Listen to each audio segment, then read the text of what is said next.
Olá, bom dia, graça e paz a todos. Muito bom dia. Vamos usar mais uma palavra de graça? Vamos falar sobre Jonas?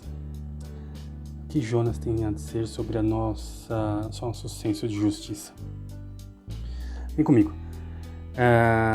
Eu vou ler o segundo capítulo de Jonas, do 7 ao 8. Está escrito assim: Quando desfaleci em mim a minha alma, eu me lembrei do Senhor. Entrou a ti a minha oração, no templo da tua santidade. E os que observam as vaidades vãs, deixam a sua própria misericórdia. Muito se fala, quando se fala de Jonas, se refere a ele de forma jocosa como o profeta fujão. Interessante que a gente diz isso como se Jonas não falasse a nossa vida como cristão, a nossa pessoa diante de Deus, como se ele não falasse ainda à igreja atual. Como falamos o profeta fujão, tendemos a olhar Jonas de fora, do alto, um olhar externo, como se algo a ser observado e que nunca dissesse a nosso respeito a nossa própria conduta diante de Deus. Jonas, como todos sabem, teve uma incumbência do Senhor para pregar em Nínive, um povo duro, cruel, ruim, conquistador. Não só isso, um povo que amava a violência. Um povo não só que amava a violência, mas que era ameaça ao próprio povo de Israel. Devo entender que isso devia falar muito ao orgulho de Jonas, pregar um povo que, no final das contas, era, em seu sentido, inferior a eles. E diante dessa missão, Jonas intenta fugir. E ele foge da face do Senhor. Interessante a gente pensar os motivos que levaram Jonas a fugir. Muitos colocam na conta do medo a sua fuga, mas se a gente olhar de forma mais atenta o livro de Jonas, a gente percebe que o que moveu a fuga de Jonas não foi tanto o medo de Nínive, dos ninivitas, mas o seu senso de justiça. Perceba que quando ele estava no barco, e Deus já havia chacoalhado aquele barco de forma a mover o coração de Jonas, aquilo que ele foi incumbido a fazer, os homens daquele navio pagãos começaram a clamar aos seus deuses e nada resolvia. Quando chamaram a Jonas, que estava dormindo, ele falou: clama ao seu Deus. E depois de lançarem alguma sorte ali, como a Bíblia diz, Deus aponta que aquele mal estava sobrevindo porque Jonas estava dentro daquele barco. E o Jonas, depois de confessar que ele era servo do Senhor, o Deus Altíssimo, o único Deus, Deus da água, do mar, da terra e do mar, aqueles homens temeram. E algum senso de compaixão e senso de justiça de mesmo nível tomou conta de Jonas, a ponto dele falar: lança-me eu ao mar, para que vocês não sofram esse dano. Perceba que Jonas, em prejuízo da sua própria vida, pede para que seja lançado ao mar, para que aquelas pessoas não sofram dano. Mas momentos antes ele tinha fugido da face do Senhor para não pregar em Nínive, para que a palavra de arrependimento não chegasse àquele povo. E de novo temos outro nível de justiça. No coração de Jonas, ele acreditava que aquele povo tão duro não era digno das misericórdias do Senhor. E o que isso diz à nossa igreja, a nós como cristãos? Jonas, o profeta fujão.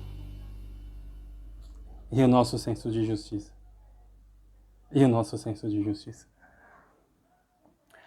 Quantos de nós também não temos fugido da face do Senhor porque cremos que muitos aí fora não é digno, ou então nunca vão alcançar a graça do Senhor?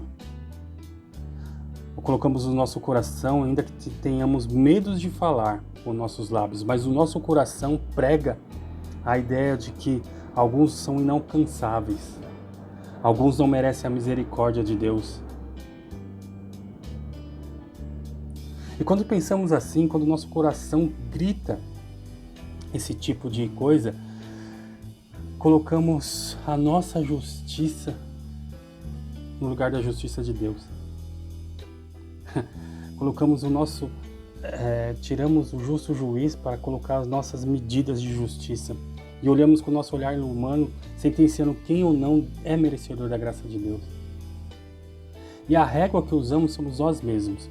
Olhamos para nós e falamos, sou justo, sou uma pessoa boa, sou uma pessoa que contribui para a sociedade. Então as pessoas a qual eu devo pregar, as pessoas a qual Deus deve alcançar, são pessoas do mesmo nível que eu. E tudo que estiver abaixo disso, talvez não seja merecedor da clemência, da misericórdia do Senhor. Quantas vezes não olhamos para pessoas que têm vida totalmente desregrada, bandidos, assassinos, cruéis, estupradores, e olhamos com eles e falamos, esses não. É muito fácil a gente ver em fóruns de debate fazendo piada de pessoas que foram alcançadas pelo Evangelho dentro das cadeias e Deus moveu uma transformação na vida dessas pessoas e é de comum dizer assim, agora virou santo. Vai ser preso e lá vai virar santo, vai virar crente. Que a gente coloca na mesma medida. Aliás, a gente coloca a justiça a ser feita na medida dos nossos olhos e do nosso coração.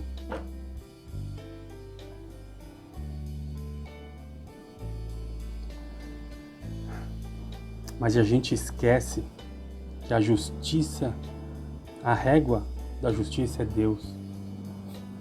E a justiça dele, e a régua dele é altíssima, é santa, perfeita, insondável.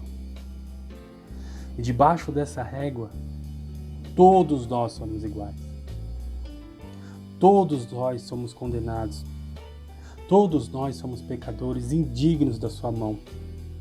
No entanto, a sua misericórdia alcançou muitos de nós, que hoje, com orgulho, levantamos a bandeira de Cristo Jesus, empenhamos a espada nas nossas mãos, a palavra de Deus, pregamos em lugares limpos. Esquecemos que somos igualmente miseráveis, na mesma medida. Na medida dos nossos pecados, na medida das nossas falhas humanas. A régua de Deus é altíssima e nenhum delas alcança sem Cristo Jesus. Somos todos iguais nesse barco, no qual Jonas também um dia esteve. Jonas tem muito a nos ensinar como cristão. Jonas, o fujão. Quantos de nós não temos fugido dos nossos chamados? Ou escolhido aonde plantamos os nossos pés? Ou escolhemos quem deve ou não ouvir a mensagem que nem a nossa, mas do Senhor?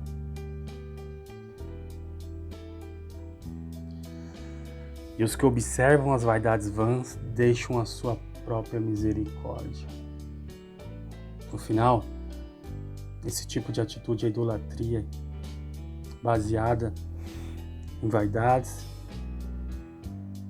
como a palavra fala, é vã.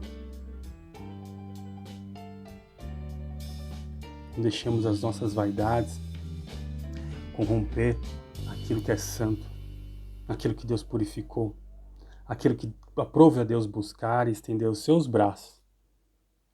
Sejamos somente emissários obedientes da palavra do Senhor, sem colocar o nosso peso de justiça, que é trapo de imundícia. Nada é em referência à justiça de Deus.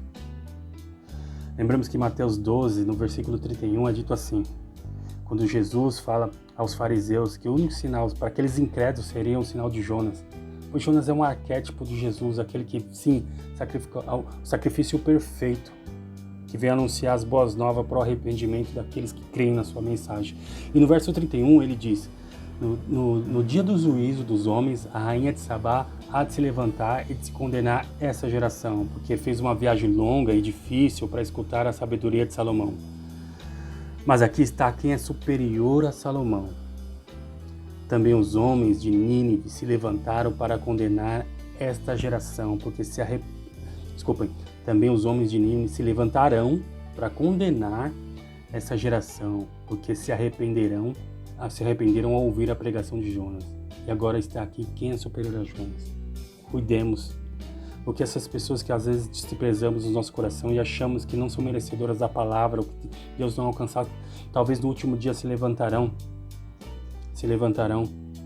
para condenar a nós, que fugimos à responsabilidade por pura vaidade de achar que a nossa justiça é algo. Atente-se para isso. Fomos levantados para levar e para amar cada alma que está aí perdida. Ainda que os seus atos doam ao nosso coração, a nossa justiça não é a justa justiça, mas a justa justiça é aquela que vem do alto. Bendito seja o nome do Senhor por essa oportunidade, graça na vida de cada um de vocês. Fique na paz e até a próxima.